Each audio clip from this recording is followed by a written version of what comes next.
I can't walk away from the series because if it was so much fun to do, I just want to do it again. It's still a wonderful process, and I backed into it, and I'm very fortunate.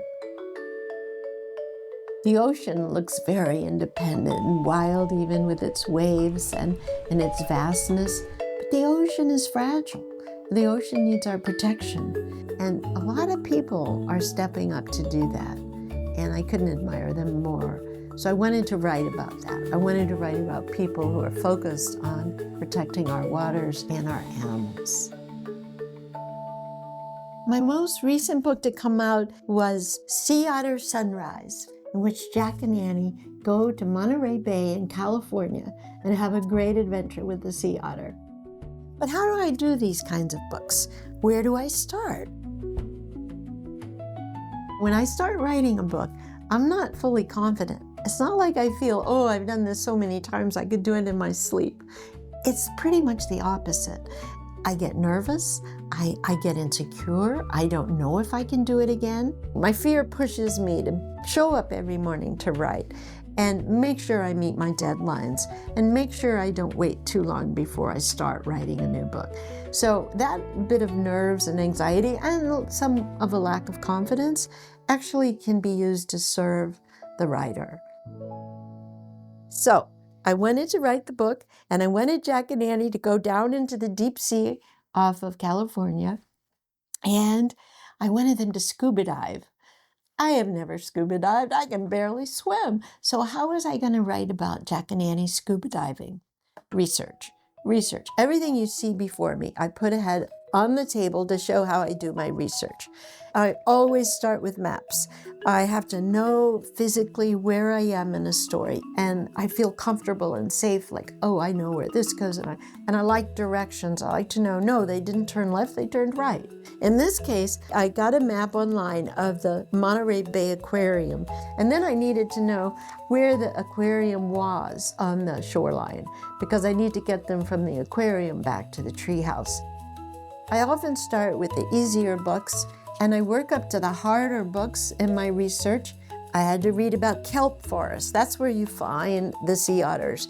And the kelp forests are diminishing now, which is really serious. I found out the kind of nets you use if you're fishing when you're scuba diving, the hand signals that you use when you're scuba diving. That was probably the hardest part of writing the book because the equipment was hard to explain. I had to really study it and get it right. And then I learned about the endangered life of the sea otters. Heartbreaking. You don't want one sea otter to be lost. So I have to save the sea otters. I have to tell kids how to save the sea otters. And I'm writing all along, and I'm taking notes. And here's like my notebook. Every book gets its own notebook. Once I filled the notebook, I type out the notes. And suddenly, this is the magic. Something starts to happen, and the story starts to fall into place. And I am having the time of my life. There's nothing more fun than that. And then if I have holes in the story, I go back to my books. I just do that process, and it makes no sense. If you looked at me on a work day, you'd think I was crazy. I have tons of pieces of paper, stuff printed out from the internet, books.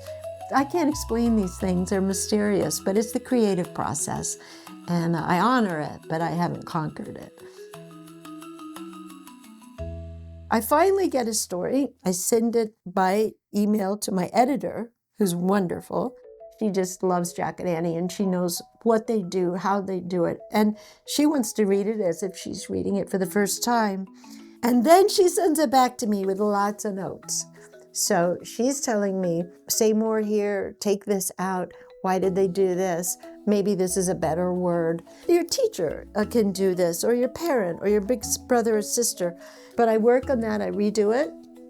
And when we're happy with it, it goes to another editor, the copy editor, who looks for the grammar and the punctuation and make sure that I'm using good English and checking my facts as well, because, gee, I have a lot of information in these books. And then I get the very last pages, like it's my last chance. I always involve my husband in this process. He is a genius for helping me decide, should I do this or should I do that, or what word works here, or should I put this in? and he gives me great advice. He has since I first started writing 40 years ago. I couldn't be a writer without him. I like to draw up the covers before they go to the art department. I just have been doing that for almost 66 books now, and it's so much fun. I don't know if it annoys everybody, but I try to make a cover. So I found 2 kids who had goggles on, nothing actually accurate for scuba diving, and I cut them out and I put them on an old book cover so you could see the dimensions. I cut out an old otter picture, and I said, I think it should be front and center, where you're looking right at Jack and Annie in the picture. Well, long story short, here is the final picture. You can see it started with my crude little mock-up of a cover, and it ended with the real work that the artist does in the art department, and they make it beautiful. I'm very grateful to them, but I always have a good time, you know, having my own ideas expressed. So each book takes a good 6 months, and I'm having a good time. And as long as I'm having a good time, I keep going on to the next one. And I love having readers that read them and enjoy them.